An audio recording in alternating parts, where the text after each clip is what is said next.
So if you could please start by introducing yourself. Sure. Well, Adrian Vega. Most recently I'm coming from the Tucson Unified School District. TUSD is actually the second largest school district in the state of Arizona, where I served as the deputy superintendent for the last 2.5 years. However, I'm originally from Texas. I'm from San Antonio, that's where my family's from. And professionally, I've had the opportunity to work for the Dallas Independent School District, where I started my career. And shortly after that, I was able to move out to East Texas, to Tyler ISD, and then also out to West Texas, out in Odessa, ECISD. So this is very, very exciting for me to be able to come back to Texas and be close to my family. Now, you mentioned a little bit about your work experience and your background, obviously, and we're glad to hear that you're from Texas, so that's great. San Benito is a great community, a lot of family values, a lot of tradition. I also know you have a family. Would you like to talk a little bit about your family? Sure. I'm very fortunate to have been married to my wife, Catherine Vega, for the last 16 years. We have 2 children. Avery, our oldest son, he is in the 8th grade, and our daughter Della Lane, she is in the 6th grade. And so as far as being excited about being the superintendent of San Benito CISD, I also have a personal stake in the district in that both of my kids will be attending San Benito CISD.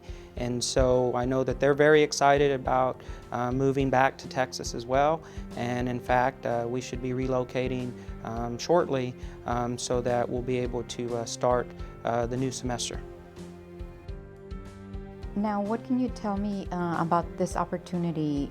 Last night, the Board of Trustees, obviously, they approved you as being our new superintendent. It was a unanimous vote.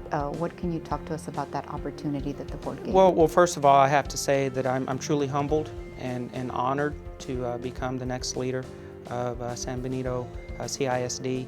I want to thank the board for their support. As you said, the fact that it was a unanimous vote says a lot, and so I'm very honored by that, as I've stated. I'm very excited to be part of this community, to be part of the school district. In doing my research, it's evident that there's a lot of pride, there's a lot of history, there's a lot of tradition in the community as well as in the school district. And it's interesting because, in fact, I had a conversation with an individual just actually might have been yesterday, and he had informed me that in his travels throughout the U.S., it seems like there's not a day that doesn't go by that he runs into a San Benitan. I think that's what, right, San Benitan. Just amazing individuals who've gone out and done incredible things by way of their contribution to society and to the U.S. and to the workforce and things of that nature. And so when you think about that, that really kind of puts things in perspective by way of saying, you know what, I want to be part of that type of organization, that type of community, that type of district. Now, what are some of the things that you're going to be looking forward to as our next leader? Well, when we talk about, I guess, next steps, you kind of look at that in phases. So the initial, my initial next steps is going to be to get out into the community, to get on campuses, to touch base with staff, to touch base with students, to touch base with community members, to really listen and hear their thoughts on what do they perceive are the strengths of the district, what do they perceive are some areas that might need some attention. Who I am professionally, I do believe that if an organization is going to move forward, it can't happen by happenstance. I mean, there has to be a clear plan. So at some point in time, after I've met with a number of people, I would like to really begin focusing on how do we go about developing a strategic plan.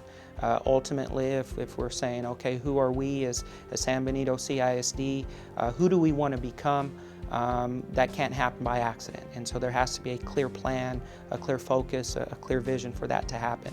And so that's going to be part of my next steps. But as I said, this isn't something that is going to come from me. I'm a member, I'm a team member. This is truly going to be something that has to be a collective effort, and that's why I had mentioned I'll be meeting with, all groups, parents, clergy, chambers of commerce. I mean, you name it, anybody that has anything to do with our community, I'm going to be there meeting with them and touching base with them. And that's important. The partnerships are important because we need everybody's cooperation, everybody's help so that we can continue being successful. Now, what are some of the goals that you have? I know you spoke briefly about higher education and the focus on that and why that's important.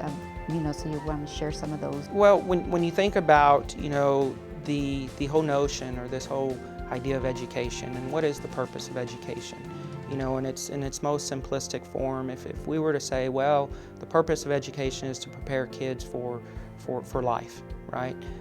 To prepare kids for the world. That's a very interesting proposition when you really think about, well, what is the world by way of, if the world has changed via, advancements in technology. We talk about 21st century. Well, we've been in the 21st century already a decade and a half. And so when you think about that, the question then is, are we preparing kids for that? Is our educational process truly preparing kids for that?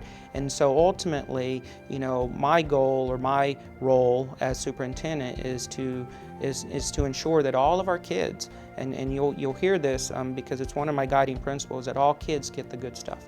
And so part of that in preparing or offering all kids the good stuff is a true preparation for their life. So really part of my goal is to ensure that on the operation side of the house that we're operationally sound, that as an organization that we're working and operating efficiently, that our finances are in order, that we're financially solvent. All those things serve as the backbone to be able to accomplish, what we're trying to accomplish, which is, student achievement or preparing them for life. So that's on the operations side of the house. On the teaching and learning side of the house, we're really talking about outstanding academic programs. And so I would love to make sure that all of our kids, as I said, have access to the good stuff, that our AP classes, we have a large number of those. I'd love to see that we have a large number of dual credit opportunities for our kids.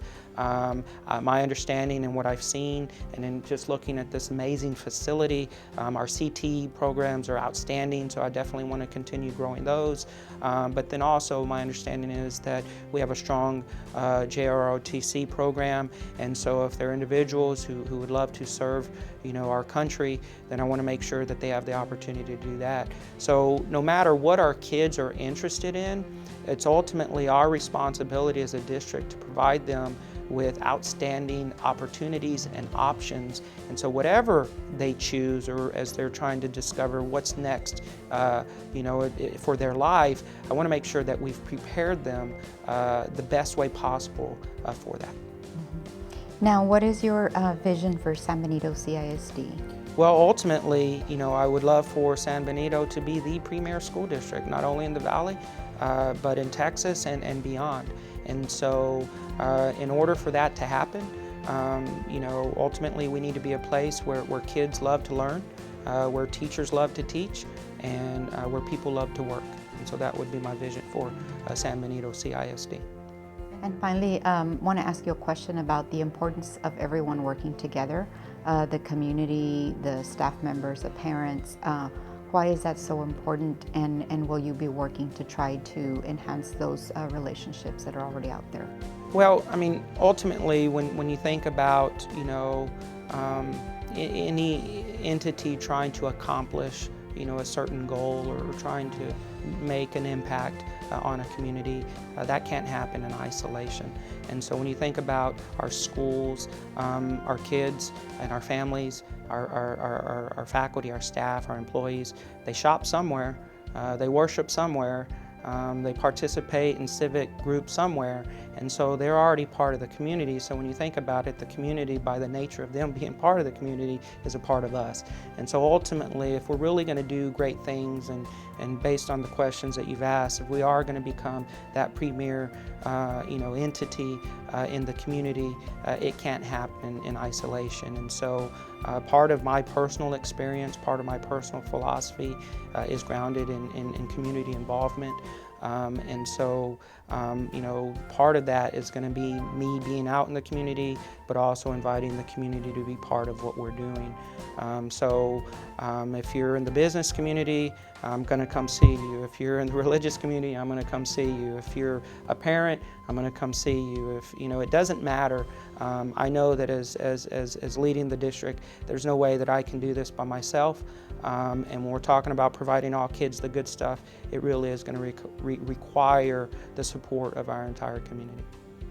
And anything else that you would like to add to either the staff members or the people out there in the community? Anything else? No, other than I'm super excited to be part of this community. I truly look forward to getting my family down here and really becoming part of the community. As I've already stated, I am humbled and honored to have been selected as the next superintendent for San Benito CISD. I will say this, and I like this idea. I don't know, what we can do with it, but I did have an opportunity. Actually, I was down here during football season, and great football season, by the way. And I actually happened to be here during homecoming, and so I went to the game, and against, I think it was Harlingen South, but and it was really to kind of take in, and great facilities, and the band, and the cheerleaders, and the team was a strong team. But this whole idea of when they came out on the field, and the roo and the release the hounds, and that idea kind of stuck with me, because it's like, release the hounds. What is that? And so when I think about what we have inside of us, the opportunity to create something, to do something great, whether it's student achievement, whether it's fine arts, whether it's our financial state, whatever it is, I want us in San Benito CIC to release the hounds, so let's release the hounds. So there you go. All right. Well, thank you so much, and welcome to San Benito CISD. Thank you. You're going to love it here.